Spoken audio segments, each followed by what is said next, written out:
What's up, guys? I've been thinking quite a bit lately about what does it mean to be a fan? With the Olympics happening right now, I'm sure you guys have been watching. Like most of us, we're a fan of something. Maybe a team, maybe a sport, maybe a country. There's always something that inspires us. Hold on one second.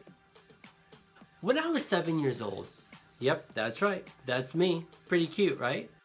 I met this guy who really captivated me. He truly inspired me, and he taught me what it's like to be a fan. You see, to me, yep, that's me again. To me, being a fan of anything or anyone all centers around one word and one word only, and that is belief. You gotta believe in it if you're gonna be a fan of it. That's true. When Jesus said to Peter and Paul, "Come follow me," he meant to be my brand ambassador.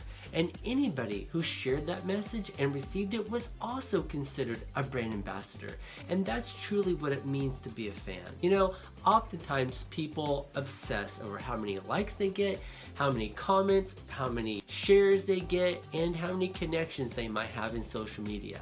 When I create marketing campaigns for clients, sometimes they have difficulty with the concept of who their ideal customer is. In putting together their marketing plan, I always ask them to describe their ideal customer. So, for instance, auto dealers might say anybody with a driver's license. That wasn't their ideal customer. That is a potential customer, but don't confuse the two. Marketing to a niche audience is more effective than sharing your message to people who are not your ideal customer. It's about what you can provide people. It's what you're offering that meets their engagement, that makes them engaged, that makes them want to be a brand ambassador. And that's really the story of Jesus. So let's get back to him. If someone truly embraces your message just as his disciples did, then they become a brand ambassador. That is more significant than having many people follow you but not be actively engaged in what you're offering. So when we're on social media, we need to take the initiative. We don't need to wait for the conversation. We need to bring the conversation to the people, to those that we want to engage with. That is what true ambassadorship is all about. And remember, your goal is not to sell yourself. No, it's to share yourself, to share your message, just as Jesus did. Don't worry about being followed. Just worry about the value that you're providing.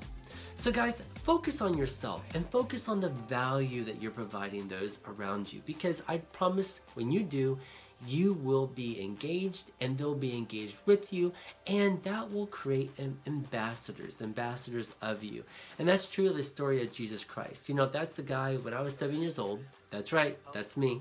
When I was 7 years old, I learned the story of Jesus Christ. And it wasn't just the message of Christianity. No, I was like, man, how are people engaged in him? And how did he have so many disciples and followers of him? I was truly just interested in that message and how he drew out the engagement. And that's what I wanted to model as well. That's what your followers want to see you. All right, well guys, have a great time, a great weekend, and we'll see you next time on Bible Meets Life. Take care.